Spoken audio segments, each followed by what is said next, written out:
जी, इस Bible study में जुड़ करके प्रभु आपके वचनों को और आपकी इच्छा को जान सके प्रभु कि आप हमारे जीवन से क्या चाहते हैं।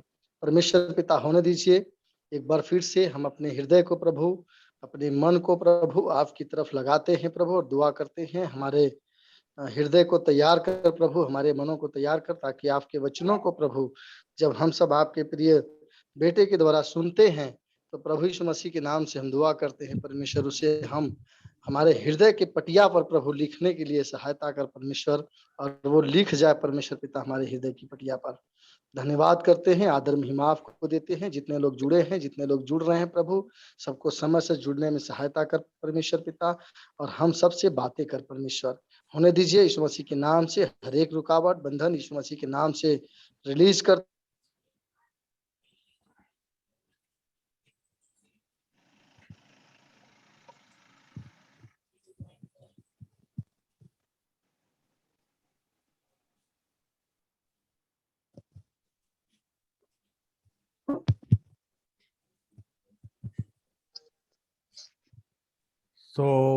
एक बार फिर से सबका इस अध्ययन में स्वागत है। और कल जहां तक हम पहुंचे थे वहीं से आगे चलेंगे। अशोक भाई का नेटवर्क बीच में डिस्टर्ब किया और इसलिए कोई बात नहीं, परमेश्वर की दृष्टि हमारे ऊपर लगी हुई है। हम सब जितने जो अपना ध्यान, अपना मन उसके वचनों में लगाए हुए हैं, वो हमारी ओर अपनी दृष्टि लगाए हुए हैं। और इसलिए आज के दिन फिर से कल जहां छोड़े थे वहीं से आगे चलेंगे। लय व्यवस्था 11 अध्याय उसके 1 से 8 पद तक एक बार फिर से पढ़ेंगे। नीतू पढ़ो। फिर यहोवा ने मूसा और हारून से कहा, इजरायलियों से कहो कि जितने पशु पृथ्वी पर है उन सबों में से तुम इन जीवधारियों का मांस खा सकते हो। पशु में से जितने चिरे व फटे खुर के होते हैं और पागुर करते हैं उन्हें खा सकते हो, परंतु पागुर करने वाले व फटे खुर वालों में से इन पशुओं को न खाना, अर्थात ऊंट जो पागुर तो करता है परंतु चिरे खुर का नहीं होता, इसलिए वह तुम्हारे लिए अशुद्ध ठहरा है। और शापान जो पागुर तो करता है परंतु चिरे खुर का नहीं होता, वह भी तुम्हारे लिए अशुद्ध है। और खरहा जो पागुर तो करता है परंतु चिरे खुर का नहीं होता, इसलिए वह भी तुम्हारे लिए अशुद्ध है। और सुअर जो चिरे अर्थात फटे खुर का होता तो है परंतु पागुर नहीं करता, इसलिए वह तुम्हारे लिए अशुद्ध है। इनके मांस में से कुछ न खाना और उनकी लोथ को छूना भी नहीं, ये तो तुम्हारे लिए अशुद्ध है। तो अब तक हम लोगों ने ध्यान किया और जो बातें हमको प्रभु ने प्रकट किया कि उत्पत्ति से लेकर यहाँ तक जितनी भी चीजें हैं वो सब दृष्टांत हैं, दृष्टांत की रीति पर। और तब कल हम लोगों ने ध्यान किया कि पशु, इसके पहले हम लोगों ने भजन संहिता में देखा था, एक ही अध्याय में 3 बार मनुष्यों के लिए पशु शब्द आया है। और हमारे प्रभु यीशु मसीह ने भी अपने विश्वासियों को नाम दिया, मेरी भेड़ें। और भेड़, भेड़ के विषय में कभी जब विषय आएगा तब देखेंगे। पर ये जो सेक्शन है यहाँ हम लोगों ने देखा कि 2 तरह के पशु हैं और पशुओं को बलिदान की वेदी पर चढ़ाने की बात कही गई थी। और हमने ध्यान किया कि हम जो विश्वासी लोग हैं उनको नया नियम याजकों का समाज कहती है। और बीइंग प्रीस्ट, याजक के होने के कारण हमको इन बातों को, पैराबोलिक लैंग्वेज को समझना पड़ेगा कि एक तो हमने अपने आप को चढ़ाया, अपने आप को बलिदान किया। अब हम यदि उसके लोग ठहरे हैं, उसके याजकों में शामिल हैं, तो याजकों की ये ड्यूटी थी कि वो बलिदान चढ़ाएं। और बलिदान एक्सेप्टेबल, शुद्ध पशुओं का, अशुद्ध पशुओं का नहीं। उसी का ये दृष्टांत है कि क्या क्या, कौन कौन से पशु शुद्ध हैं और कौन कौन से अशुद्ध हैं। कल हम लोगों ने ध्यान किया इस विषय में और इसको ठीक से समझने का प्रयास किया कि जो संगति करता है और जो पागुर भी करता है, मेडिटेट भी करता है, खुर, चिरे खुर और राउंड हेडेड खुर, ऊंट का खुर चिरा नहीं होता गोल होता है। राउंड हेडेड का मतलब है सेल्फ सेंटर्ड लाइफ। कल हम लोगों ने ध्यान किया था कि एक कुछ लोग ऐसे होते हैं जिनको प्रभु के साथ संगति में आनंद आता है, पर वो दूसरों को कुछ सीखने की मंशा नहीं रखते हैं। पर जो सीखना चाहता है उसको आंख बंद करके कुछ भी एक्सेप्ट करने का परमिशन नहीं है, पागुर करना पड़ेगा। आप जितने शहर में रहने वाले लोग हो, ये पागुर और चिड़ेखुर का कॉन्सेप्ट शायद उतना अच्छा नहीं समझोगे जितना गांव वाला व्यक्ति समझ सकता है। आपने कभी पागुर करने वाले जानवर को देखा है? क्या करते हैं?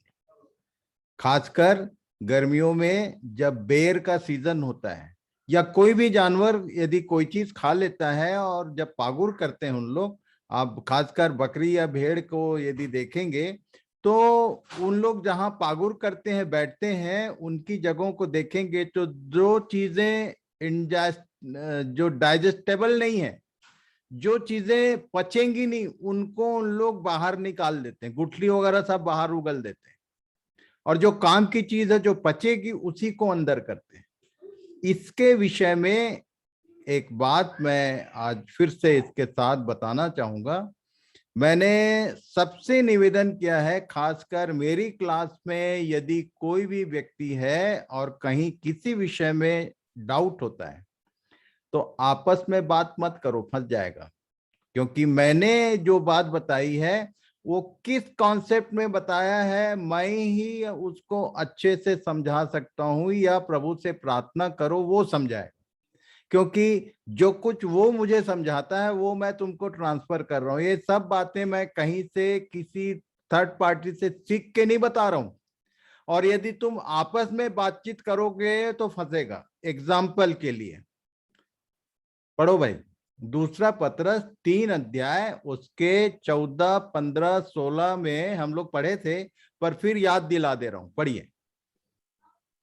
इसलिए हे प्रियो, जबकि तुम इन बातों की आस देखते हो तो यत्न करो कि तुम ये शांति दूसरा से। पत्रस 3 अध्याय जो है कुल मिला के अंत के समय का वर्णन है। लोग पूछ रहे थे कि उसके आने की प्रतिज्ञा कहां गई। तब पौलुस पतरस ने उनको लिखते हुए समझाया कि कैसे कैसे ये आग से जलाया जाने वाला है, क्या क्या होने वाला है। और तब फाइनली आखिरी में उसने ये लाइन बोला, क्या बोला? इसको ठीक से समझना है तो 3 अध्याय को एक पद से पूरा पढ़ लेना, पर अभी यहाँ इतना पढ़ो। क्या लिखा? इसलिए हे प्रियो, जबकि तुम इन बातों की आस देखते हो तो यत्न करो कि तुम शांति से उसके सामने निष्कलंक और निर्दोष ठहरो, और हमारे प्रभु के धीरज को उद्धार समझो, जैसे हमारे प्रिय भाई पौलुस ने भी उस ज्ञान के अनुसार जो उसे मिला तुम्हें एक लिखा मिनट, है। ये कौन लिख रहा है? पतरस पतरस लिख रहा है। किसको कोट कर रहा है? पौलुस को। पौलुस की बातें, उसके विषय में कुछ लिखा है। क्या बोल रहा है? जो ज्ञान उसको मिला वो एप्रिसिएट कर रहा है कि भैया मेरे को वो ज्ञान नहीं मिला जो उसको मिला। आगे क्या लिखा? वैसे ही उसने अपनी सब पत्रियों में भी इन बातों की चर्चा की है, जिनमें कितनी बातें ऐसी है जिनका समझना कठिन है और कुछ अनपढ़। बातें ऐसी होती हैं, खासकर पौलुस जैसे व्यक्ति की, या मेरी बातें भी, मैं बता देता हूं कि कुछ बातें कठिन हैं। बहुत सरल लगता है पर कठिन है। जिनमें कितनी बातें ऐसी हैं जिनका समझना कठिन है, और खासकर किनके लिए? आगे क्या लिखा है? और अनपढ़ और चंचल लोग उनके अर्थों को भी पवित्र शास्त्र की और बातों की नाई खींचतान कर अपने ही नाश का कारण बनाते हैं। ये अनपढ़ किसको बोल रहा है? जो एक भी क्लास नहीं किया उसको? नहीं, इसको समझ लो। ये अनपढ़ शब्द पौलुस ने किसके लिए यूज किया? मैंने प्रभु से पूछा, उसने मुझे समझाया। जिन लोग पढ़ सकते हैं, जिन लोग अच्छे वेल डिग्री होल्डर है, पर जिन्होंने बाइबल पढ़ा नहीं है, अनपढ़ उसको बोलता है पौलुस। कि तुम बहुत पढ़े लिखे हो सकते हो, डिग्री और बहुत मास्टर डिग्री किए हुए हो सकते हो, पर तुमने बाइबल नहीं पढ़ी तो फंसेगा मामला, तुमको समझ में कुछ नहीं आना है। अनपढ़ और चंचल, चंचल कौन लोग होते हैं? देखूं जरा किसी का आईक्यू। चंचल किसको बोलते हैं, ये समझाया था मैं एक बार। इधर उधर ध्यान करते रहते, अनस्टेबल। अनस्टेबल। हाँ। चंचल का मतलब जो बालक होते हैं, छोटे बच्चे को तुम बैठाओगे 2 घंटा एक जगह, कभी नहीं बैठेगा। तो मसीह में जो बालक होते हैं, जिन्होंने नया जन्म तो पाया है पर मैच्योरिटी नहीं है, नॉट मैच्योर, उन लोग चंचल होते हैं। कभी यहाँ ध्यान, कभी वहां ध्यान, कभी गूगल में जाएंगे, कभी यूट्यूब में जाएंगे, कंसंट्रेट करना नहीं आता है।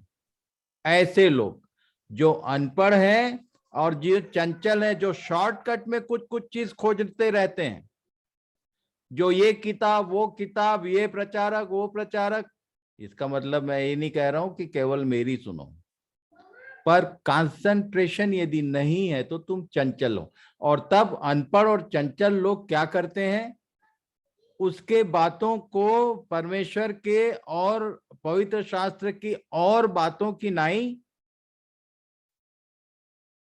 पढ़ो भाई। ये जेनेसिस 3:1-3। नहीं, उसी को पढ़ो। अरे अनपढ़ और चंचल सबके बाद में। हाँ, अनपढ़ और चंचल लोग उनके अर्थों को भी पवित्र शास्त्र की और बातों की नाई खींच तान कर अपने ही नाश का कारण बनाते हैं। आज एग्जाम्पल बताने वाला हूं मैं। कल एक बात बताया था और बहुत सारे लोगों को वो क्वेश्चन मार्क है और आपस में बातचीत कर रहे थे। समझ लो मेरी बात को ठीक से। सबसे पहले शैतान जब सांप के रूप में हवा के पास आया तो हवा को बहकाने के लिए कुछ करना नहीं पड़ा। हवा की कैटेगरी क्या थी, पढ़ो जरा। उत्पत्ति 3 का 1, 2, 3 पढ़ लो। यहोवा जितने बनेले पशु बनाए थे उन सब में सर्प धूर्त था। और उसने स्त्री से कहा, क्या सच है कि परमेश्वर ने कहा है कि तुम इस वाटिका के किसी वृक्ष का फल न खाना? स्त्री ने सर्प से कहा, इस वाटिका के वृक्षों के फल हम खा सकते हैं, पर जो वृक्ष वाटिका पहली बात सांप ने क्या बोला था, शैतान ने क्या बोला था, हम सब जानते हैं कि सर्प मतलब शैतान के लिए आया। उसने पहली चीज क्या कही थी कि क्या सच है कि तुम किसी वृक्ष का फल ना, किसी वृक्ष का फल न खाने की बात तो नहीं किया था परमेश्वर ने।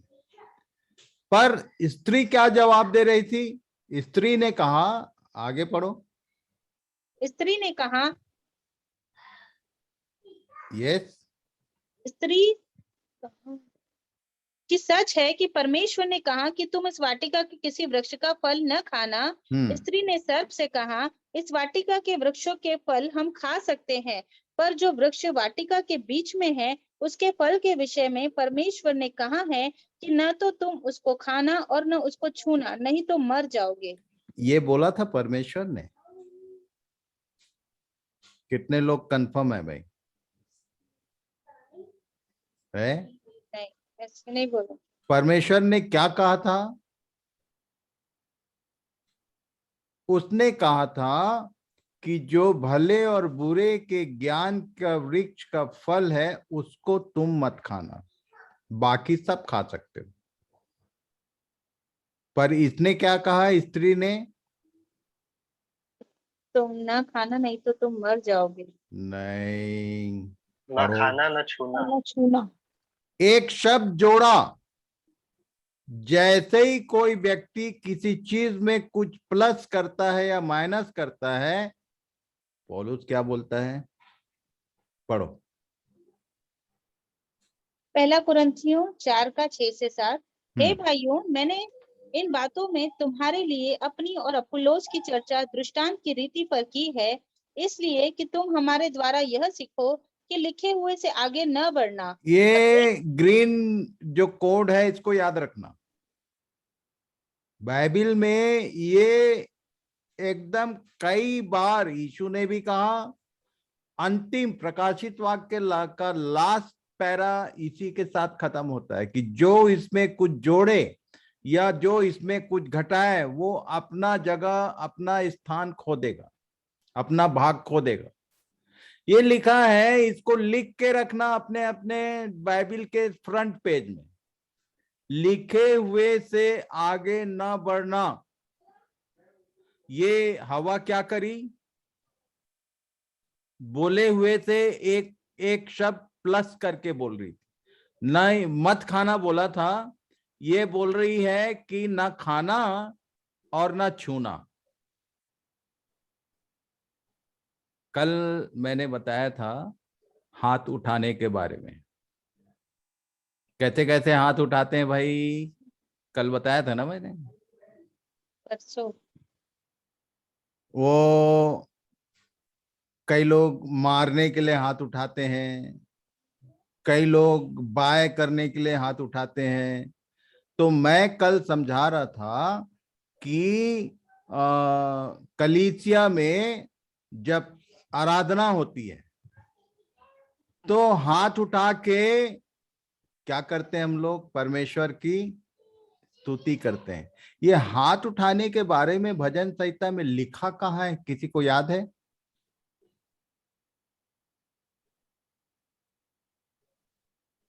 नीतू बोलो, बहुत बाइबल पढ़ते हो। पढ़ी पर वर्सेस याद नहीं आते। अभी मैं बैठा हूं, पढ़ो। भजन संहिता 134 उसका 1 2 3 पढ़ो। हे यहोवा, हे यहोवा के सब सेवकों सुनो। इसी को कोट करके लोग बोलते हैं, प्रचारक लोग, चलो भाई हाथ उठा के परमेश्वर को धन्यवाद दो। ये एक ही जगह लिखा है पूरी बाइबल में। इस 134 अध्याय में केवल 3 पद हैं, 1 2 3। क्या लिखा? हे यहोवा के सब सेवकों सुनो, तुम जो रात रात को यहोवा के भवन में खड़े रहते हो, यहोवा को धन्य कहो। अपने हाथ किसको बोला था? यहोवा के जो सेवकों। रात रात भर यहोवा के भवन में, हे यहोवा के सब सेवकों। दोज वर मूसा ने हाथ उठाया था ना अकेले। कौन था वो? परमेश्वर का ठहराया हुआ सेवक, उतने लाख लोगों के लिए उसने हाथ उठाया। और जब थक जाता था तो 2 लोग उसको हेल्प करते थे कि उसका हाथ नीचे मत हो, क्योंकि हाथ नीचे आने से हारने लगते थे। ये सब पढ़े ना हम लोग? हेलो, जी जी ये सब ध्यान में है? जी। तो ये हाथ उठाने की बात किसके लिए कही गई है? खासकर जो लीडर्स हैं, पास्टर्स हैं, याजक के सुन लो। लिए। तुम सुन लो मेरी बात ध्यान से। किसके लिए कहा गया? जोड़ तोड़ करोगे तो मार खाओगे और अपना भाग खो दोगे, याद रखना। पहली बात, हे यहोवा के सब सेवकों। और कलीसिया के लिए पतरस ने लिख दिया, याजकों का समाज, सब A to Z, सब लोग सेवक बन सकते हैं। सब लोग अपने जीवन को बलिदान करके उसकी सेवा कर सकते हैं। रोमी 12 का 1 बार बार पढ़ रहे हैं हम लोग। जितने विश्वासी हैं सबके लिए है ये लाइन। पर सही में सेवा कर रहे हो तुम कि नहीं कर रहे हो? क्या लिखा? फिर से पढ़ना। हे यहोवा के सब सेवकों सुनो, तुम जो रात रात को यहोवा के भवन में खड़े रहते हो, यहोवा को धन्य कहो। अपने हाथ पवित्र स्थान में उठाकर यहोवा को धन्य कहो। क्या बोला? अपने हाथ पवित्र स्थान में उठाकर और यहोवा को हिलाकर। उठाकर। हाथ उठा लो, कोई बात नहीं, लिखा है बाइबल में। पर तुम जो टाटा बाय बाय वाला हाथ हिलाते हो, ऐसा लिखा है क्या यहाँ पर? सुन लो ध्यान से, जिनको जिनको प्रॉब्लम है। हम लोग जब आराधना करते हैं तो सिर के ऊपर हाथ ले जाते हैं और जैसे किसी को बाय कर रहे हैं। यहाँ हाथ हिलाने की बात बोला क्या? नहीं। एक बात याद रख लो, जितने लोग हाथ उठा के हाथ हिला रहे हैं जैसे स्टेशन में खड़े हैं, तो मैं तो बोल रहा था, अभी भी बोल रहा हूं, कि जिन लोग हाथ उठाकर आराधना करते हैं और बाकी सप्ताह भर जिनको बाइबल से कोई लेना देना नहीं, टाइम ही नहीं है उनके पास, तुम तो मार खाओगे ही। क्यों? तुम बाय करते हो, अगले अगले संडे फिर मुलाकात होगी सर, नेक्स्ट टाइम फिर मिलेंगे, ये फिर मिलेंगे वाला हाथ हिलाना मत। जोड़ो मत कुछ। पहली बात ये समझ लो कि तुमने परमेश्वर के वचन में कुछ भी चीज प्लस किया तो भी मार खाओगे, और माइनस किया तो मार खाओगे ही। बाइबल बोलती है अपने हाथ पवित्र स्थान में उठाकर यहोवा को धन्य कहो। इसका मतलब चिल्लाना नहीं है। अपने बाप के सामने जाना और चिल्लाना शुरू करना तो दो रहपट लगाएगा वो। आराधना के नाम पे जो चिल्ला चिल्ली मचता है, गलत टीचिंग, फॉल्स टीचर्स का काम चल रहा है पूरे दुनिया में। अपने बाप के सामने चिल्लाओ ना जाके। वो तब मुझको ऐसे लोग किसके समान दिखाई देते हैं, ऐसी कलीसिया जो इतना चिल्लाते हैं कि बगल वाले को आके मना करना पड़ जाता है। यदि ऐसा चल रहा है तो बाल के पुजारी दिखाई देते हैं मेरे जैसे लोग। वो कितना चिल्लाया, एलिया आग गिराने के लिए कितना चिल्ला चिल्ली मचाया। उसके पहले बाल के पुजारी लोग पूरा धूम मचा दिए थे, यहां तक कि लहूलुहान हो गए। पढ़ लेना, बाइबल पढ़ो। अनपढ़ और चंचल लोग अपने ही विनाश का कारण बनाते हैं, याद रखना। बाइबल पढ़ा नहीं और तुम किसी की कॉपी कर रहे हो, कोई तुमको सिखा दिया और तुम सीख रहे हो वैसी। बाप का आदर करना सीखो। कौन है वो? सारी सृष्टि का मालिक मोदी आ जाए और मोदी कुछ बोल रहा है, मोदी की उपस्थिति में आम आदमी यदि चिल्लाना शुरू कर दे तो तुरंत उनको तो अंदर करवा दे। जब परमेश्वर के वचन के परमेश्वर के भवन में तुम आते हो, परमेश्वर की संगति में आते हो, तो काहे के लिए आते हो? सुनने के लिए। शालीनता। हम लोग पढ़े थे 1 कुरिन्थी 14 का आखिरी पद, क्या पढ़े थे? सारी बातें सभ्यता और क्रमानुसार हो, असभ्यता के साथ नहीं। लिखा है 14 अध्याय में, आनन भाषा अन्य जातियों के लिए चिन्ह। जाके अन्य जातियों के बीच में चिल्ला चिल्ली मचाओ ना, आनन भाषा बोलो, टांग तोड़ेंगे तुम्हारा।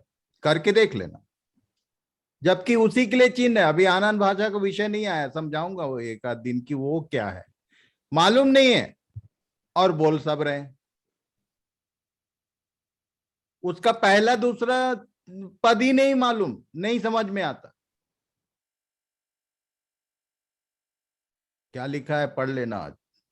तो परमेश्वर की उपस्थिति में आ रहे हो तो पूरी शालीनता के साथ, और यदि उसने जो कहा है उतना ही करोगे तो आशीष पाओगे। और उसमें यदि प्लस माइनस करोगे, लिखे हुए से आगे मत बढ़ना, ये बोल दिया पौलुस ने। ये आगे बढ़ गई और शैतान को कॉन्फिडेंस हो गया कि अब इसको बहकाया जा सकता है। क्या किया था उसने? एक शब्द जोड़ा था।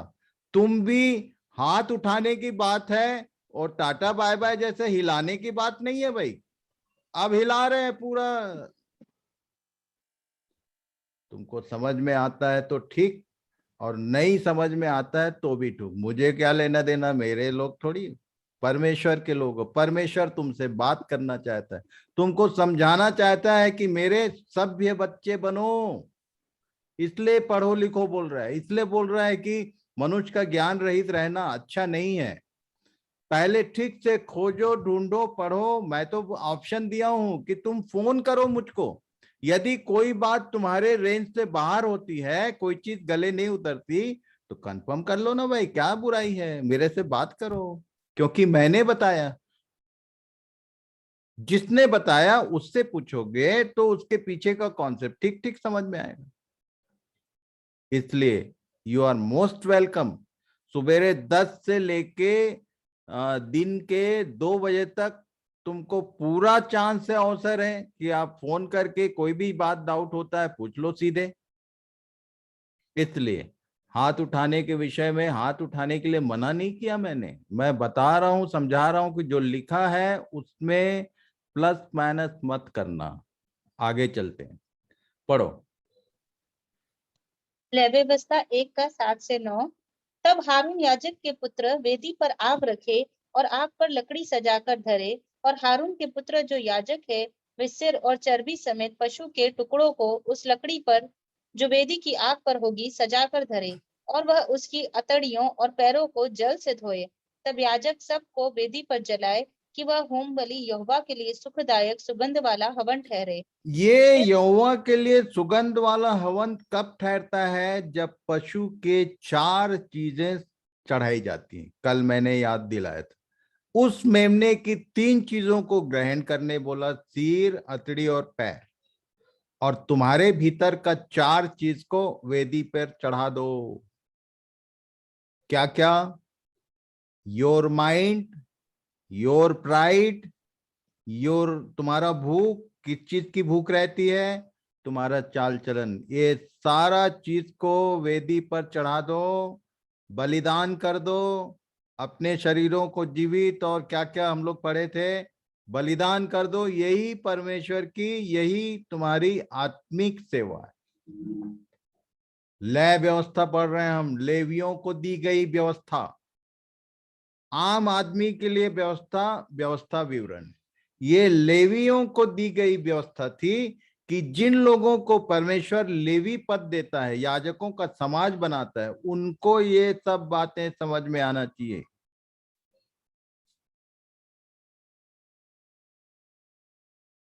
चलो भाई, 13 अध्याय, उसके 45 और 46 पद को पढ़ो। और जिसमें वह व्याधि हो, उस कोढ़ी के वस्त्र फटे और सिर के बाल बिखरे रहे, और वह अपने ऊपर वाले होठ को ढांपे हुए अशुद्ध अशुद्ध पुकारा करे। जितने दिन तक वह व्याधि उसमें रहे, उतने दिन तक वह तो अशुद्ध रहेगा, और वह अशुद्ध ठहरा रहे। इसलिए वह अकेला रहा करे, उसका निवास स्थान छावनी के बाहर हो। मतलब अच्छा, ये 13 और 14 दोनों अध्याय को पूरा पढ़ लेना। मैं केवल उस वर्ड को बताना चाहता हूं, कोढ़। कोढ़, बेनहर करके एक फिल्म है, जितने जो बच्चे जवान हैं या जो पढ़े लिखे हैं देख लेना। कोढ़ का टोटल हिसाब किताब यहूदी लोगों के बीच में कैसा था, बेनहर, याद रखना। एक यहूदी जवान की स्टोरी है, वेरी इंटरेस्टिंग, कि जिसको कोढ़ हो जाता है उसके साथ क्या क्या होता है। यहाँ ये नियम था, इसी नियम पर वो मूवी बनी हुई है, इसलिए बोल रहा हूं कि जिसको कोढ़ है वो मुंह से अशुद्ध अशुद्ध, मुंह को ढांपे रहे और अशुद्ध अशुद्ध बोलता रहे, ताकि जैसे हॉर्न दे के गाड़ी आती है तो लोग अलग हट जाते हैं। उस मूवी को देखना तो समझ में आएगा कि अशुद्ध अशुद्ध क्यों पुकारना है इसको, कि लोग उससे दूर रहें, इसका किसी के साथ कांटेक्ट ना हो जाए। और वो छावनी में तो एंट्री ही नहीं है। छावनी के बारे में बताने वाला हूं। अच्छा, कोढ़ के बारे में जब मैं पढ़ रहा था तो मेरे को कठिन पड़ गया समझने के लिए। 14 अध्याय के 54, 55, 56, 57 इधर क्या लिखा है देखो जरा। कितने प्रकार के कोढ़ होते हैं? सब भांति के कोढ़ की व्याधि और सेहुएं और वस्त्र और घर के कोढ़ और सूजन और पपड़ी और फूल के विषय में शुद्ध और अशुद्ध ठहराने की शिक्षा की व्यवस्था यही है। सब प्रकार के कितने लोगों ने सब प्रकार के कोढ़ की व्यवस्था यही है। ये कोढ़ के बारे में कभी ध्यान से पढ़ा है? 2 ही चैप्टर है, इसको पढ़ लेना। तो शरीर में कोढ़ होता है ये मुझे मालूम था और मैं ध्यान से पढ़ रहा था, पर इसमें दोनों चैप्टर पढ़ना तो वस्त्र में भी कोढ़ होता है, घर में भी कोढ़ होता है। तो मैं चक्कर खा गया, मुझे समझ में नहीं आया कि वस्त्र में कोढ़ किसको बोल रहा है और घर का कोढ़ किसको बोल रहा है। घर में भी कोढ़ होता है बोल रहा है। ध्यान से पढ़ोगे तो एक बात बता दूं, कोढ़ शब्द जो आया है वो दाग और धब्बे के लिए होता है। पैराबल, पैराबल पढ़ रहे हैं ना हम लोग, पौलुस के शब्दों में ये पैराबल है, कोढ़ की बीमारी की बात नहीं कर रहा है। ये हमारे लिए कोढ़ क्या है? वस्त्रों में भी कोढ़ होता है, घर में भी, दीवालों में भी कोढ़। ध्यान से पढ़ना पूरा। तो ये कुल मिला के क्या है? जैसे आप ध्यान करना कि कभी कभी जब व्यक्ति खूब मेहनत करता है, लेबर वर्क करता है, तो उसके कपड़ों में, जैसे मैकेनिक है मान लो, तो उसके कपड़ों में ऑटोमोबाइल वाला डीजल और ये सब कपड़ों का दाग लगता है ना। ये कई बार जो लेबर का काम करते हैं, खूब मेहनत करते हैं, उनके शरीर से जो पसीना आता है, कपड़े में पसीने का दाग होता है। ध्यान से पढ़ लेना दोनों चैप्टर। घर में जो शीपेज होता है, बरसात के दिनों में जो शीपेज का जो निशान बनता है, जो वॉल में लाइनें बन जाती हैं, उसके लिए उपाय क्या बोला है? पढ़ना ध्यान से। उसको खुरच के निकाल के, ये जो हर साल हम लोग व्हाइट वॉशिंग कराते हैं 2-3 साल में एक बार, क्यों? ये दाग और धब्बे दूर करने के लिए। घर का कोढ़ होता है। वस्त्र को इसलिए धोना पड़ता है क्योंकि वो वस्त्र का कोढ़ कहती है बाइबल उसको। तुम्हारे जीवन को, तुम्हारे जीवन में जितने जो, क्या लिखा, तुम्हारे पाप चाहे किस किस रंग के, स्टमेन कलर का बोला एक अध्याय यशायाह में, तुम्हारे पाप चाहे अर्गवानी, लाल या अर्गवानी रंग, सब व्हाइट हो जाएंगे, सब धुल जाएंगे। पर जो व्यक्ति कोढ़ी है, जिसके जीवन में दाग और धब्बे हैं, साफ नहीं, धोया नहीं गया, बोला छावनी के बाहर रहेगा। ये नियम है। किसके लिए? खासकर लेवियों के लिए, जिनको परमेश्वर आराधना उपासना में अपने वेदी के नजदीक आने देता है, उनके लिए है ये। पाप और अपराध सहित कभी भी आराधना में शामिल मत होना। उस लहू से प्रार्थना करो, प्रभु से प्रार्थना करो कि अपने लहू से वो धोकर शुद्ध और साफ करे, और बिल्कुल हेम जैसा श्वेत होकर, उसके पवित्रता से शोभायमान होकर, ऐसा बोलता है, पवित्र ठहरो। ये क्या बोला? पढ़ो जरा, 19 अध्याय 1 और 2 पद पढ़ लो। पर यहोवा ने मूसा से कहा, इस्राएलियों की सारी मंडली से कह कि तुम पवित्र बने रहो, क्योंकि मैं तुम्हारा परमेश्वर यहोवा पवित्र हूँ। हाँ, पवित्र और अपवित्र का मेल नहीं हो सकता। उसने उपाय किया है, उसने उपाय दिया है कि तुम पवित्रता से शोभायमान होकर ही आना। अच्छे अच्छे कपड़े और सेंट और ये सब लगा के जा रहे हैं आराधना में, और जीवन पूरा अपवित्र है, कभी नहीं एक्सेप्ट करेगा, उल्टा मार खाओगे। मेरी बातें थोड़ी कठिन पड़ती हैं, पर समझ लो इस बात को। ये समझाने बोला है उसने, उसके आदेशों का पालन कर रहा हूं मैं। उसने जो बोला है उसको बोलने के लिए मैं किसी से नहीं डरता। ओके, ठीक से ध्यान करो कि परमेश्वर की उपस्थिति में तुम कैसे जा रहे हो। लेवीय व्यवस्था है ये। जिनको परमेश्वर ने अपने साथ, अपने पास आने का अनुग्रह दिया, उनके लिए व्यवस्था ठहरा है कि ऐसा ऐसा करके आना। इवन हमने देखा था अंडरगारमेंट के विषय में सावधान रहना। परमेश्वर के सामने आने के बाद तुम्हारी नंगाई नहीं दिखना चाहिए। पता नहीं कितने लोगों को, अनपढ़ और चंचल लोग तो समझेंगे ही नहीं। तुमको ये बातें मेरी क्लास में मुश्किल है। अच्छे अध्ययन और मनन करने वाले बनो, पागुर करने वाले बनो, नहीं तो अशुद्ध ठहरोगे। तुम वैसे ही नहीं एक्सेप्ट होना। जो जो चीज सुन रहे हो उन सब चीजों को पागुर करो। अभी इस बार 3 दिन का गैप है, अभी से बता दे रहा हूं। मंगलवार को ही 8 बजे आप और मेरी मुलाकात होगी। इस बार सोमवार को मैं बिजी हूँ, प्री प्रोग्राम है वो।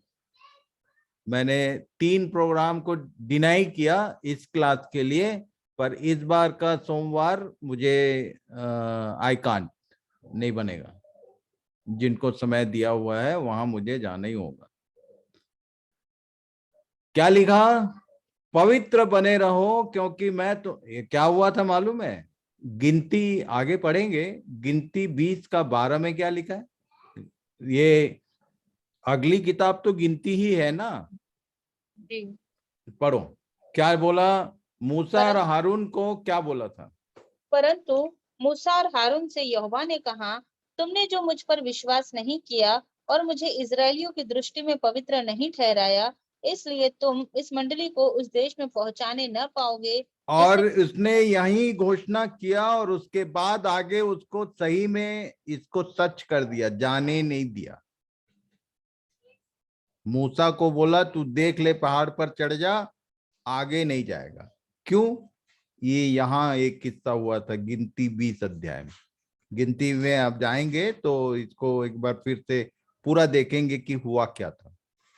पर पवित्रता, तुमने यदि पवित्र नहीं ठहराया या तुम पवित्र नहीं बने रहे तो तुम्हारी एंट्री नहीं है, वहां नहीं जा सकते तुम।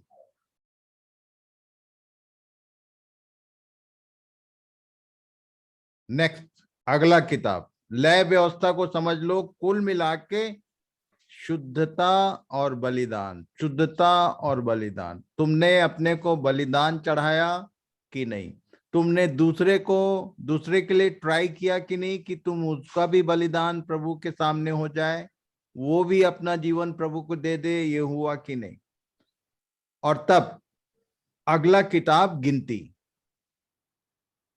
कुल मिला के लय व्यवस्था में जो जितना बलिदान का बात था उसको परमेश्वर ने अपने पुत्र के द्वारा पूरा कर दिया। अब तुमको कोई बलिदान नहीं चढ़ाना है, खुद को बलिदान चढ़ा के उसके उस बलिदान में शामिल होना है। केवल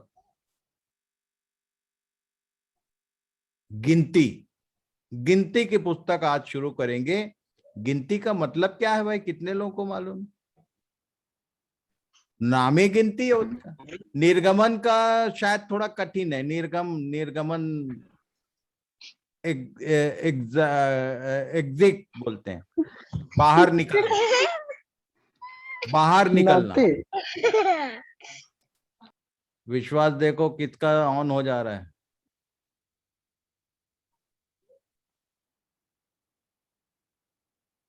गिनती का मतलब परमेश्वर ने ये लय व्यवस्था देने के बाद जितने लोग निकले थे, बोला कि अब गिनती कर ले कुल मिला के हैं कितने। और तब गिनती का जो नियम था वो उसको केवल ध्यान करेंगे। पढ़ो जरा, इस प्रकार किनको गिना गया?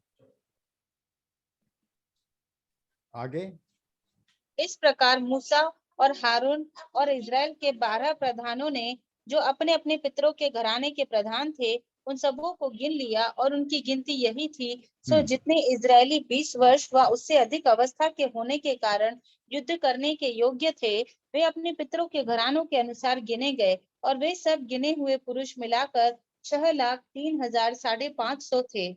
इनमें लेवी अपने पितरों के गोत्र के अनुसार नहीं गिने गए, क्योंकि यहोवा ने मूसा से कहा था कि लेवी गोत्र की गिनती इजरायलियों के संग न करना। लेवियों को अलग ही रखना बोला। जितने लोग जो छुड़ाए गए थे, लेवी को गिना नहीं है, तो भी कितने हैं गिनती? कितने गिने गए? कितने लोग निकले हैं? 6,03,550। 6,03,550 इतने ही थे। नहीं, और एक किनकी गिनती हुई? 20 वर्ष से अधिक। 20 वर्ष और उसके अधिक अवस्था। पूरा पढ़ो, पूरा। ये सर 20 मेल वर्ष, की गिनती, मेल की 20 वर्ष व उससे अधिक अवस्था के कारण जो युद्ध करने के योग्य थे। Those who were warriors, जो 20 साल से ऊपर के युद्ध करने के लायक थे, उन्हीं की गिनती हुई इजरायलियों के नाम से। बुजुर्गों की गिनती इसमें नहीं है। बुजुर्ग लोग को छोड़ दिए थे क्या लोग? पत्नियों की गिनती नहीं है, उन लोग को भी छोड़ दिया था क्या इन लोग? बच्चे नहीं रहे होंगे, मूसा के तो 2 बच्चे थे, हारून के 4 बच्चे थे, पर गिनती किनकी हुई? ये 20 वर्ष का मतलब क्या होता है? तो थोड़ा हम लोग आ जाएंगे कहां पर? पहला यूहन्ना 2 अध्याय, पहला यूहन्ना 2 अध्याय और उसके 12, 13, 14 पढ़ो जरा।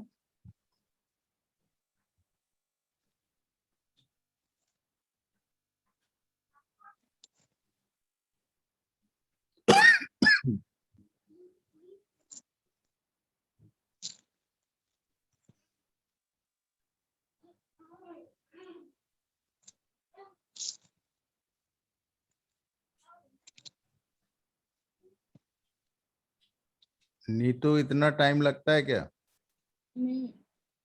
एक्चुअली ये दूसरी की बाइबल है और उसमें पन्ने बहुत चिपके हुए हैं। मेरी बाइबल घर पे रहती है। अच्छा, जिसको मिल गया वो पढ़ो।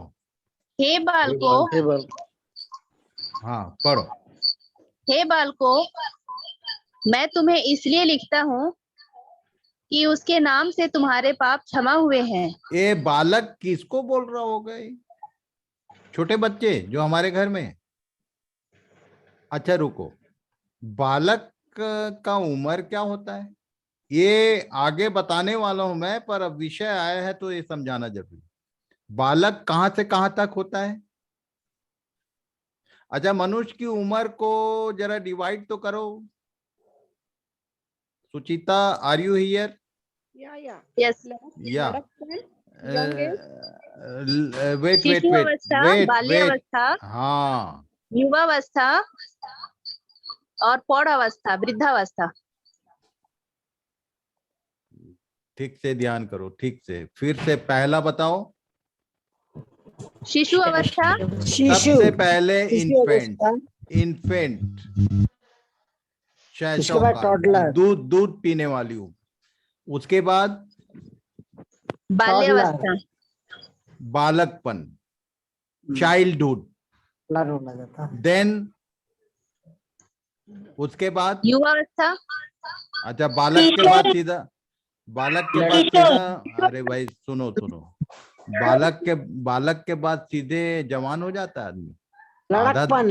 आधा धोखा, तरुणपन। वेट, आधा धोखा तरुणपन। अरे सुन लो मेरी बात।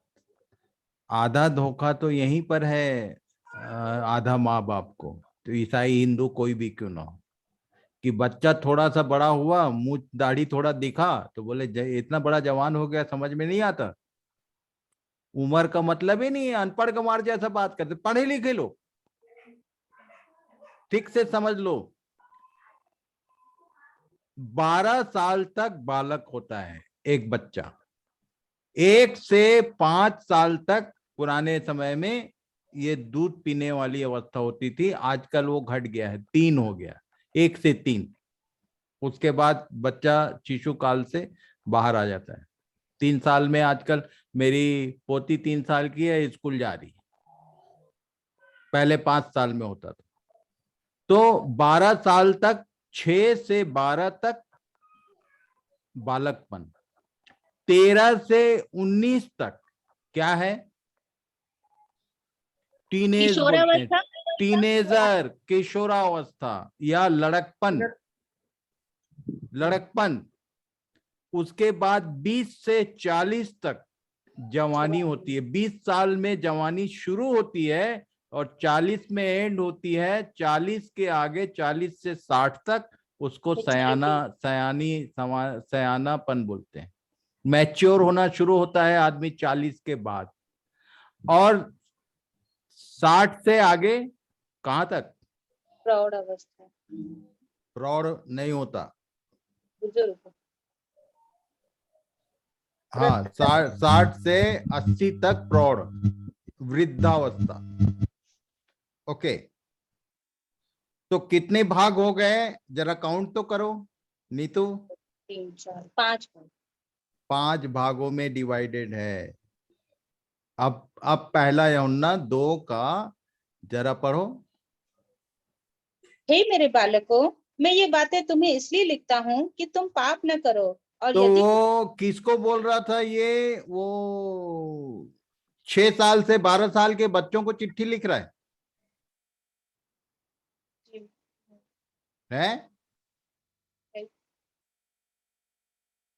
तो इसको बोलते हैं मसीह में शिशु अवस्था, मसीह में बालकपन, मसीह में लड़कपन, मसीह में जवानी। मसीह में कौन कौन? अरे शिशु अवस्था भी आया कि नहीं आया? नया जन्म के बाद शिशु अवस्था शुरू होता। हो सकता है कि 50 साल के हो तुम और तुम्हारा नया जन्म कल हुआ, तो अभी एक ही दिन का शिशु काल है, शिशु अवस्था। पहला पत्रस 2 का 1 और 2 पढ़ो जरा।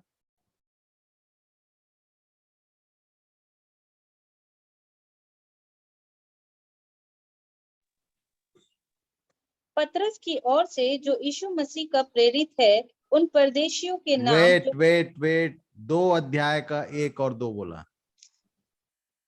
पहला पत्रस 2, हाँ पढ़ो। इसलिए सब प्रकार का बैर भाव और छल और कपट और डाह और निंदा को दूर करके नए जन्मे हुए बच्चों के समान निर्मल आत्मिक दूध की लालसा करो, ताकि उसके द्वारा उद्धार पाने के लिए बढ़ते जाओ। तो दूध पीने की लालसा करो बोल रहा है, किसको? इसलिए करके शुरू, किस लिए को अभी नेक्स्ट पीरियड में समझाऊंगा, नेक्स्ट सेशन, नेक्स्ट पैकेज जो आएगा उसमें ये सब बताने वाला हूं। पर एक बात याद रखो कि ये पैराबल था गिनती की पुस्तक में, पर हमारे लिए क्या है? मसीह में तुम जवान हुए क्या? मसीह में जवान बोलने से अब पढ़ो जरा पहला यूहन्ना 2 का 12, 13, 14 उधर लिखा है। एक तो शिशु अवस्था के बारे में लिखा है पतरस ने, अब यूहन्ना बालकपन से आगे का बात कर रहा है, पढ़ो।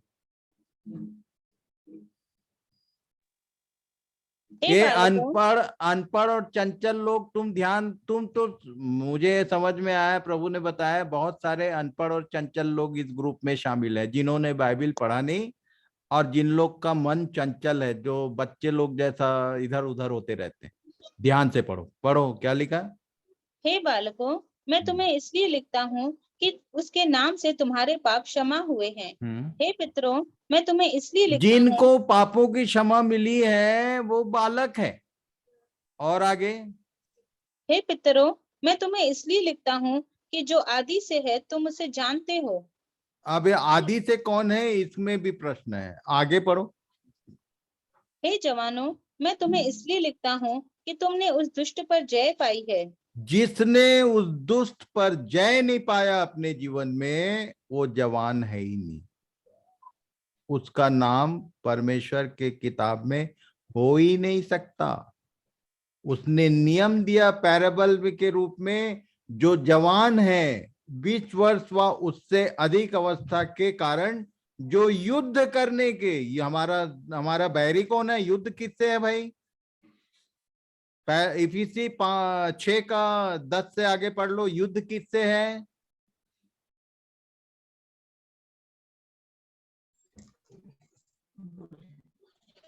शैतान से नहीं, आकाश के। पढ़ो पढ़ो पढ़ो, ऐसा कुछ भी फेंकने का अंधकार नहीं। के हाकिमों से। 6 का 1 से ना, 6 का 10 से पढ़ो। इसलिए प्रभु में और उसकी शक्ति के प्रभाव में बलवंत बनो, परमेश्वर के सारे हथियार बांध लो। पहली बात तो हथियार बांध लो कि तुम सामना कर सको। हथियार क्या क्या है ये भी पता नहीं है अभी। 14 पद से पढ़ो जरा, हथियार क्या क्या है। सत्य से अपनी इसलिए कमर सत्य से अपनी कमर कसकर और सबसे पहली बात, झूठा व्यक्ति का कमर ढीला है। सबसे पहली बात, बेल्ट ऑफ ट्रूथ, सत्य से कमर कस लो, पहली बात। एक, फिर और धार्मिकता की झिलम पहनकर, झिलम, और पांव में मेल के सुसमाचार की तैयारी के जूते पहनकर, जूते, झिलम, बेल्ट, जूता, और इन सब के साथ विश्वास की ढाल लेकर स्थिर रहो, ढाल, और जिससे तुम उस दुष्ट के सब जलते हुए तीरों को बुझा सको। आगे, और उद्धार का टोप और आत्मा की तलवार जो परमेश्वर का वचन है ले लो। अभी एक बात पूछने वाला हूं मैं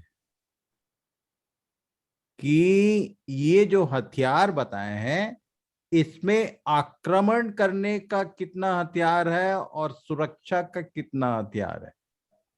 ऑफेंसिव एंड डिफेंसिव, डिफेंस करने के कितने हैं और ऑफेंस, आक्रमण करने का कितना है, बताओ जरा। आक्रमण का एक ही है, एक है, द वर्ड ऑफ गॉड। और जो सबसे आखिरी में है उसी को लेके और नंग धड़ंग हम लोग युद्ध के मैदान में कूद पड़ते हैं। ना बेल्ट है, ना झिलम है, ना टोप है, ना ढाल है, ना जूता है, तलवार लेके केवल तुमको कौन बचाएगा। केवल परमेश्वर का वचन मिल गया तो बहुत बड़े तोपचंद बन गए तुम। सुनो मेरी बात ध्यान से, ये मेरी बात नहीं है, बाइबल बता रही है कि हथियार बांध लो, हथियार बांध लो। तलवार को सबसे आखिरी में उठाना, पहले तो ये सब देखो कि ये है भी कि नहीं। सत्य से कमर कस गया कि हर थोड़े देर बाद झूठ आ जाता है मुंह में, हर थोड़े देर में कहीं ना कहीं मैं तो ऐसी गप मार रहा था, ऐसा बोलते हैं बच्चे, बड़ा इजी। तुम्हारा नाम उसके प्रजा के लिस्ट में हो ही नहीं सकता। जवान जो 20 वर्ष व उससे अधिक अवस्था के, सब कहानी किताब नहीं है, याद रखना, ये सब ऐसे ही नहीं पढ़ा रहे हैं। ये सब पौलुस ने ऐसी नहीं बोल दिया कि जो भी उन पर पड़ी सब दृष्टांत की रीति पर थी। इसको याद करो, ध्यान करो, फिर से पढ़ो 10 पद से। इसलिए प्रभु में और उसकी शक्ति के प्रभाव में बलवंत बनो, परमेश्वर के सारे हथियार बांध लो कि तो तुम कई बार आदमी केवल बल, परमेश्वर का आत्मा हमको बल देता है, नो डाउट, सामर्थ, पर नंगे भंगे होके सामर्थ को क्या करोगे तुम? तुम्हारे पास हथियार तो है ही नहीं, पहने ही उसके बारे में पता ही नहीं। पवित्र आत्मा, वचन, बस ये दो ही चीज जानते हैं। जो बोल रहे हैं वचन उसको समझे कि नहीं। बोल रहा है कि हथियार बांध लो, जिससे आगे, जिससे तुम शैतान की युक्तियों के सामने खड़े रह सको। यस, हाँ, क्योंकि हमारे यह मल युद्ध ये जो पांचों किताब है, मैंने पहले ही बोला है कि 5 किताब का यदि अर्थ समझ में आ जाए तो पूरी बाइबल पढ़ने का जरूरत नहीं है तुमको, कि तुम्हारी गिनती भी है, तुम गिनती में आने लायक हो भी। 20 वर्ष व उससे नीचे के किसी का नाम नहीं लिखा, और ना सयानों प्रौढ़ों का, ना पत्नियों का। पर बाइबल बोलती है कि नए नियम में, भजन संहिता में लिखा है कि जब परमेश्वर आज्ञा देता है तब सुसमाचार सुनाने वालियों की सेना हो जाती है।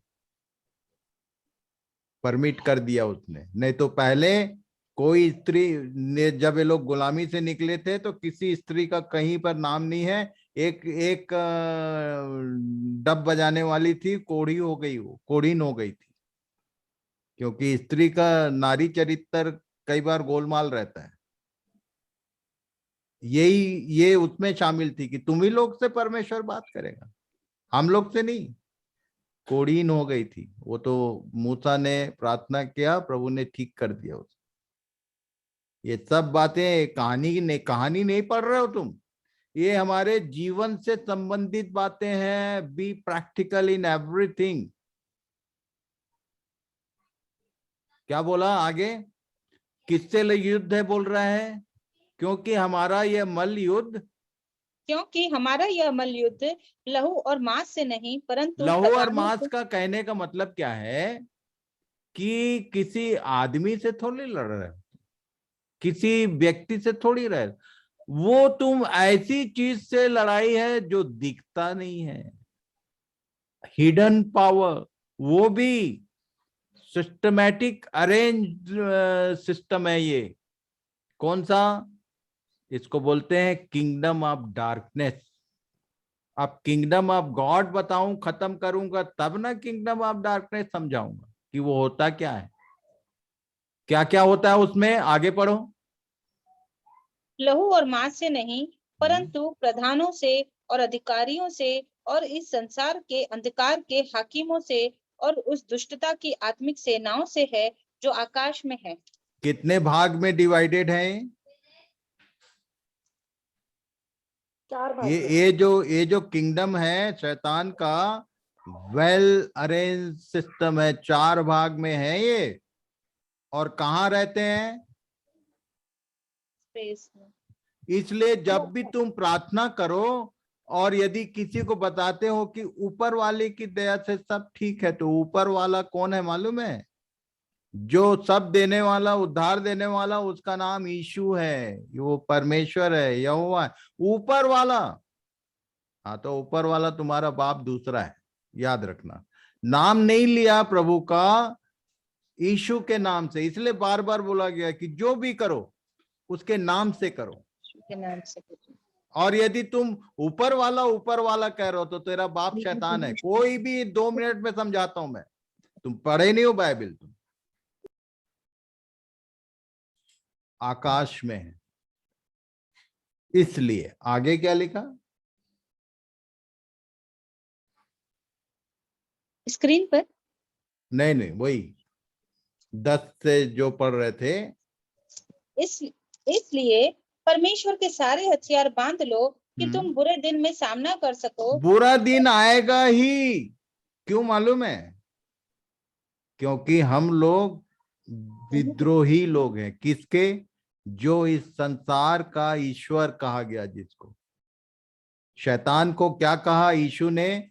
यूहन्ना 14 का 30 पढ़ो, पढ़ लो जरा। यूहन्ना 14 अध्याय उसका 30।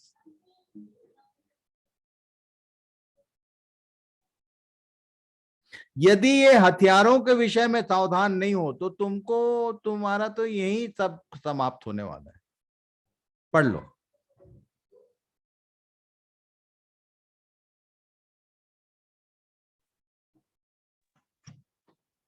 मैं अब तुम्हारे साथ और बहुत बातें ना करूंगा क्योंकि इस संसार का सरदार आता है। अच्छा, वेट स्मिता, तुमने ठीक पढ़ा। क्या लिखा? फिर से पढ़ो।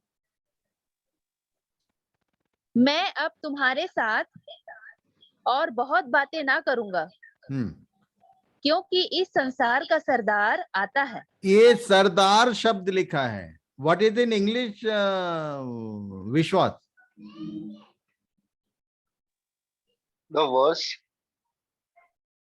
14:30, John 14:30.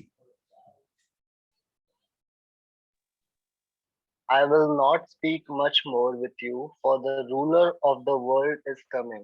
सरदार को हिंदी में, अब सरदार को तो सरदार अब क्या समझेंगे? इंग्लिश में क्या है? Ruler this of is the world. It is NIV ना? NASB. NASB. Read it in KJV, you will get Prince of the World. क्या लिखा? रूलर ऑब्लिक प्रिंस कर लो। यीशु ने कहा, KJV पढ़ोगे तो प्रिंस ऑफ द वर्ल्ड बोलता है, इस संसार का राजकुमार, राजा का। Should I read? KJV में क्या है? Hereafter I will not talk much with you, For the prince of this world cometh and had nothing in me. 3 शब्द देख लिए, हिंदी में सरदार है, अब मराठी में क्या है देख लेना आप लोग, ठीक है। तो सरदार, प्रिंस, रूलर, ये सब नाम है। एंड पौलुस तो एक कदम आगे बोलता है, 2 कोरिन्थ चैप्टर 4 एंड वर्स 3 पढ़ो जरा।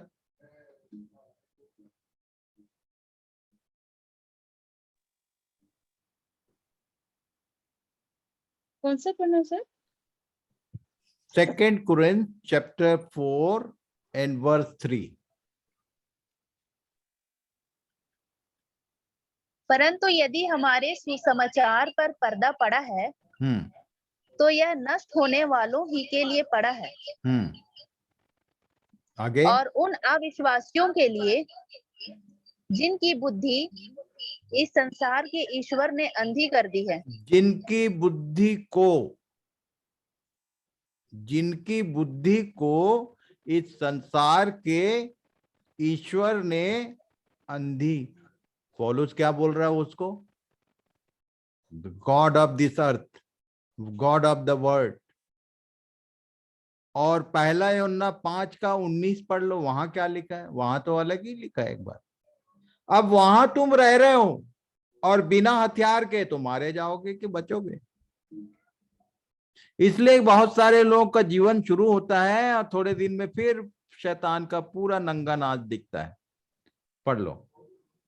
हम जानते हैं कि हम परमेश्वर से हैं और सारा संसार उस दुष्ट के वश में पड़ा है। हम यह भी जानते हैं कि साहब रुको, फिर से पढ़ो। हम जानते हैं कि हम परमेश्वर से हैं और सारा तुम संसार, ये बात जानते हो कि तुम परमेश्वर से हो, ये ठीक है, पर सारा संसार किसके वश में?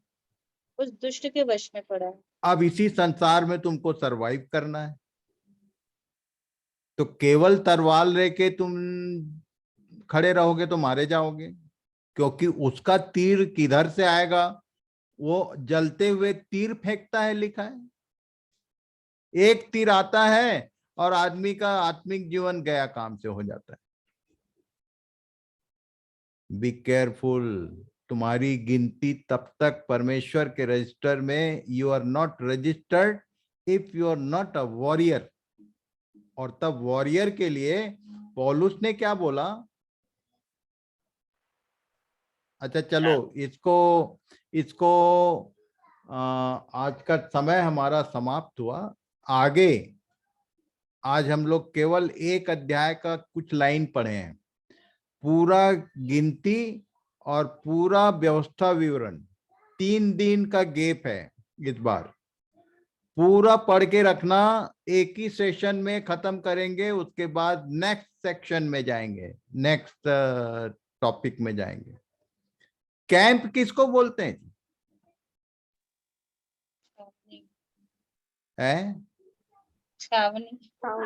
छावनी किसको बोलते हैं? टेम्पररी सैनिकों की छावनी। हाँ, पुणे आ जाना, एक बार पुणे को आके घूम के जाना। पूरा पुणे जो है वो छावनी है, छावनी। इधर ही आया तो मेरे को और अच्छे से समझ में आया कि छावनी क्या होती है।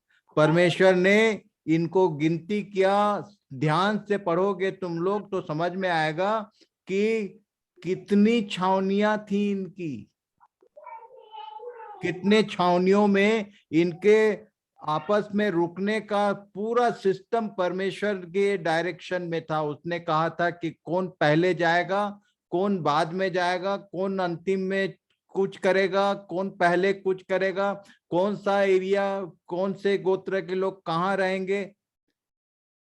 बाजार नहीं लगाता परमेश्वर, सिस्टमैटिक काम करता है। इट्स परमेश्वर के लोग जो होते हैं वो छावनी के रहने वाले होते हैं, जहां आज इसको आर्मी सेंटर कहते हैं। छावनी मतलब आर्मी जहां वॉस करती है। किसी आर्मी एरिया में जाके देखना कैसा रहता है। पुणे में तो होगा, नागपुर में तो होना चाहिए।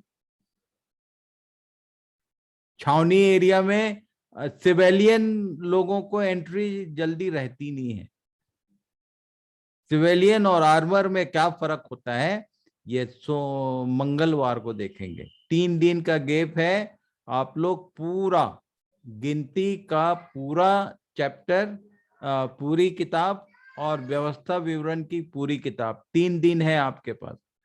होमवर्क कर लेना जरूर और रिवीजन अलग करना, तब तो तुम शुद्ध पशुओं में एक्सेप्टेबल लोगों में शामिल हो।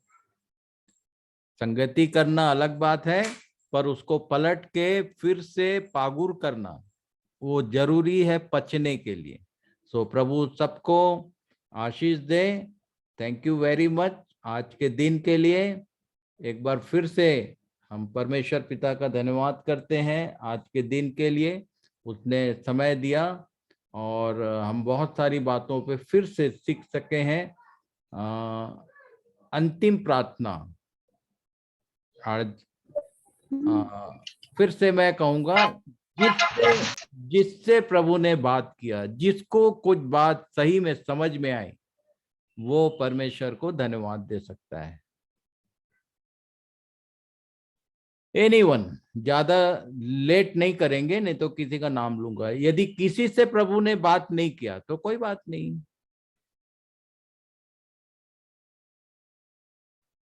धन्यवाद, धन्यवाद मेरे खुदा, धन्यवाद पिता, धन्यवाद पिता परमेश्वर, धन्यवाद यीशु मसीहा, धन्यवाद पवित्र आत्मा। हम यीशु के नाम से आपके सम्मुख आते हैं मेरे राजा। इस रात्रि के समय मेरे पिता, वचन की गहराई में राजा हमें आने आपने मौका दिया है मेरे पिता। आपका कोटि कोटि धन्यवाद राजा। हम ऐसे जलते तीर बने राजा, जो दुष्ट के सारे जलते हुए तीरों को हम जला के रखते यीशु के नाम से मेरे पिता। हाँ मेरे राजा, दुष्ट के सारे तीरों को यीशु के तीरों से हम जला के नाश करे राजा। राजा कि हम हकीमों के और सरदारों के जो भी हथकंडे है राजा, उन्हें यीशु के नाम से हम जो भी जादू टोना तंत्र मंत्र जो भी दुष्ट की शक्तियां है राजा आकाश मंडल में जो है, उसको यीशु के नाम से हम राजा धार्मिकता की झिलम पहन के और उद्धार का टोप पहन के और सत्य की कमर कस के राजा हम उसको उसके सारे जलते हुए तीरों को हम नष्ट करने वाले बने मेरे पिता। दादाजी जो हमें बता रहे हैं मेरे पिता, उसका 10% भी हमने अगर सीख लिया राजा तो हमारे जीवन में वो काम आएगा मेरे पिता। ऐसा होने दे राजा कि वचन की गहराई राजा हमारे दिल दिमाग में भी और हमारे मन में और हमारे हृदय में बसने पाए मेरे पिता, ताकि हम उस वचनों को लेके राजा हम अपना आगे का जीवन और दूसरों को भी बचाने वाला जीवन बचाने वाले बन सके मेरे पिता। आपका कोटि कोटि धन्यवाद। Thank you Jesus, thank you राजा। इतने सत्य वचन राजा जो आज तक के हमने सुने नहीं थे मेरे पिता। वचन की गहराई राजा सिर्फ बाइबल में दी हुई है मेरे पिता। हमें पौलुस के समान राजा यीशु के नाम से मेरे पिता, हमें पौलुस के समान मेरे पिता हमारा भी मन उदास और ये घिन्न हो जाता है राजा सारी मूर्ति पूजा को देख के राजा। सच में राजा कि प्रभु को जाने, इन लोग प्रभु को जाने, प्रभु को माने, ताकि उनका जीवन नष्ट न हो और वो बचाए जाए मेरे पिता। आपका कोटि कोटि धन्यवाद। ऐसा अनुग्रह करो राजा, दया करो मेरे पिता कि लोग बचाए जाए मेरे राजा। आपका कोटि कोटि धन्यवाद। बिना आपके अनुग्रह और बिना आपके दया से कुछ नहीं हो सकता मेरे पिता। आपकी दया होने दो मेरे राजा, आपका अनुग्रह होने दो राजा। Thank you Jesus, thank you राजा। इस वचन के साथ मेरा राजा सभी लोगों को आशीष मिले मेरे पिता, और सत्य की कमर कस कर धार्मिकता की झिलम पहन के राजा अपने अखाड़े के युद्ध में उतर आए मेरे राजा, ताकि लोग बचाए जाए मेरे पिता। आपका कोटि कोटि धन्यवाद। Thank you Jesus. दादा को भी आप नाम आशीष दो राजा कि इतना अच्छा वचन हम तक के बोल सक रहे राजा, ताकि हमारे हृदयों में यो काम करे और आगे हम फल लाने वाले बने मेरे पिता। आपका कोटि कोटि धन्यवाद। Thank you Jesus, thank you Raja, thank you Lord. इस छोटी सी प्रार्थना को मैं यीशु के नाम से मांग लेती हूँ, सुन बड़े दया से कबूल कर मेरे खुदा। आमीन।